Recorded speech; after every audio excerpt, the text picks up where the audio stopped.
There's a moment in Naissance, the 2014 game by Limos 5, in which the words, "Not this way," appear at the top of the screen in front of a hallway. Proceeding down this hallway causes the game to shut down. There's no cute narration, there's not even a soft quit to the game's main menu. It just kills the program entirely. And this isn't the climax of the game, or its final moments, or even some culmination of a grand statement within. It's just one opaque moment in an aggressively avant-garde piece of art. But that hallway, that statement, "Not this way," it serves as a neat little microcosm for the entire experience. Naissance is a world that's not meant to be inhabited.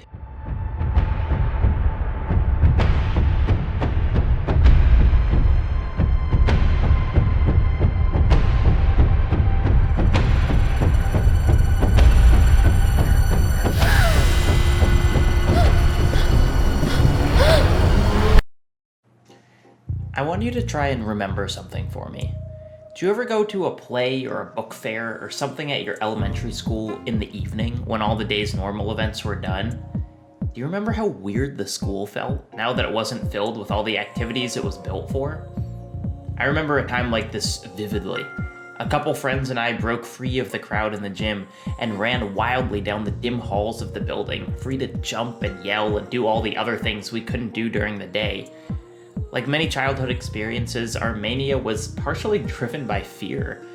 We could be caught and dragged back to the gym, of course, but more unnerving was the feeling of the building itself.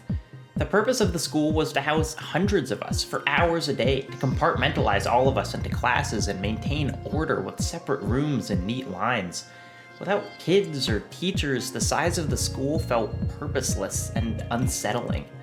Why were these hallways so wide? Why were all the doors closed? Why did the bathroom have 10 stalls if I was the only one using it? Those feelings of confusion and mild terror, they're absolutely pervasive in Naissance. It's a game, like many games, in which you must progress from one point to another, but those points are so obscured, the world between them so alien, that Naissance feels totally separate from its contemporaries.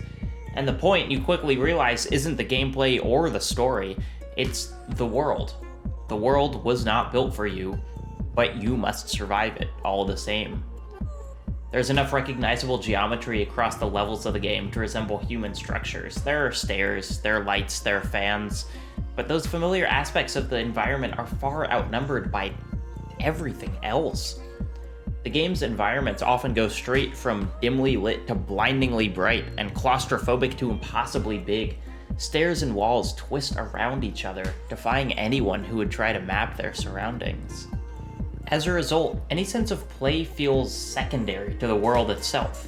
The game has platforming and it has puzzles, but the space hardly feels designed for them. In most platforming games, it's obvious what parts of the world should be navigated and what's background decoration. Mario can jump to this platform, and I know that before I even try. Mario could never jump to this one, and it wouldn't make sense for the game to ask me to. Even in first person, platforming is often lenient enough to be clearly readable. Players are usually given tools to assist their jumps, given that judging distances and heights can be difficult from this perspective. But not only does Naissance not give you any help, it seems to actively fight against you. This is one of the very first rooms in the game, a sprint against a rapidly darkening series of jumps, chasing a light that always seems to move faster than you, and it only gets more obtuse from there on out. Navigation is frequently awkward and sometimes a near pitch black, with no hint system or guide. There are puzzles, but I often found that I'd solved them by accident after just wandering around and bumping into enough things. Once, I was wandering around for ages in this giant area with no obvious exit. Following a well-lit tunnel, I suddenly found myself in a room filled with what appeared to be graves. Brutalist concrete mounds with blazing white light coming from above.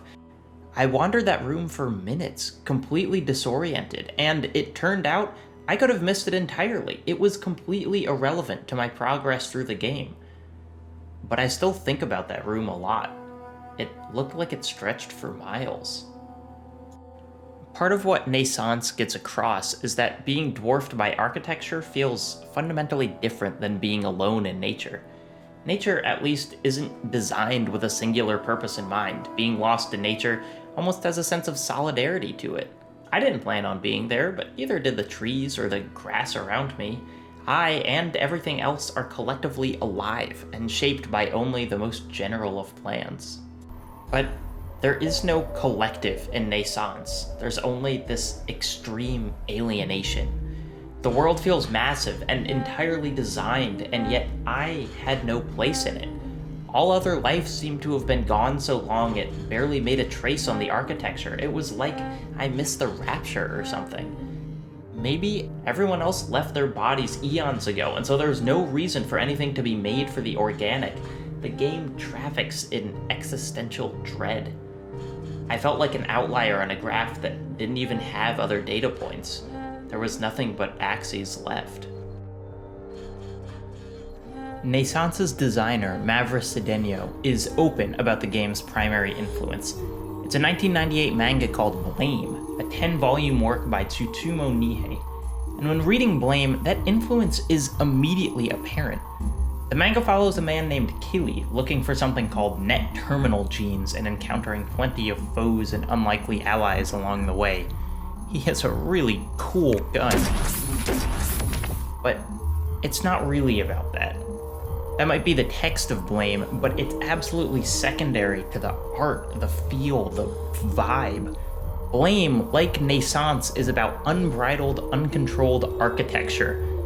Long ago in Blame, humans lost control of their construction AIs, and now there's nothing but the megastructure. It's just artificiality, for no other purpose than to exist, stretching far beyond the limits of comprehension. Nihei has tossed out guesses at the structure's scale. It's maybe the size of a Dyson sphere, a creation that would encircle a sun and extend to around the orbit of Jupiter. The specific numbers aren't really important, though. The megastructure is, for all intents and purposes, infinite. And as such, the vast, vast majority of Blame is Kili, alone, traversing environments that just barely hold together. I was hiking with a friend recently when we came onto a long strip of open air, all the trees cleared to make a path for power lines to run through. And looking at the towers, we couldn't help but laugh at the implication of a ladder built into it.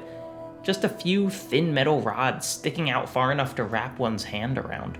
It seemed like a joke. Who would ever actually climb this? Blame is full of these architectural anachronisms. Look at this set of stairs, built inches out of the wall. What human would design a world like this?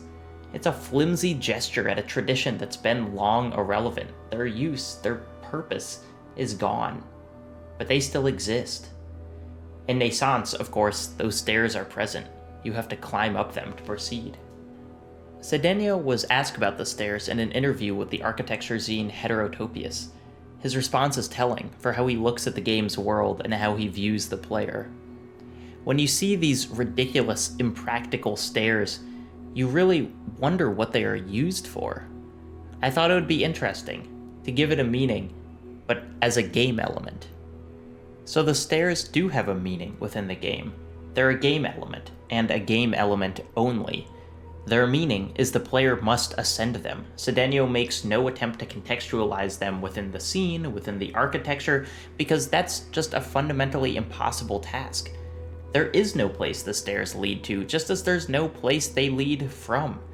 It's all just empty structures, and you, the player, hopelessly wandering them. We never know exactly what is outside and what is inside, says Cedeno, because we only observe at a certain level of matter. And when we think about these things, we are actually so lost. We don't understand so much. Naissance relishes in never giving us perspective. We are only ever lost. We are only ever just holding on. And fittingly, Naissance is also challenging.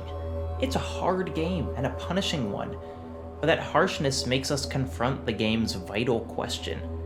What happens when the world we've created no longer makes room for us? Whether by algorithm gone mad or some calamitous necessity, Naissance's world has so over-designed itself that any sense of its purpose has moved far beyond our grasp. Naissance is the French word for birth, and fittingly, naissance is a weird palindromic distortion. It adds a letter and an unexpected capitalization, making the word more symmetrically pleasing while simultaneously stripping it of meaning. The game's title, taken from a literal standpoint, is unpronounceable, and that, in a word, is the game's design philosophy. It warps architecture for architecture's sake, made more endless and beautiful by discarding any sense of practicality.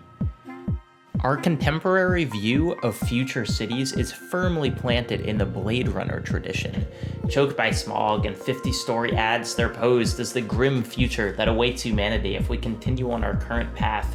But as hellish as they are, they're the worst of a world that's still unmistakably human. There are no advertisements in Naissance, no pollution, no capitalist plots or human exploitation. There's nothing. Maybe there's some horror that hides in the buildings, maybe it all makes sense from a cosmic perspective, but there's only one thing for sure in the world of this game. Humanity has simply slipped through the cracks.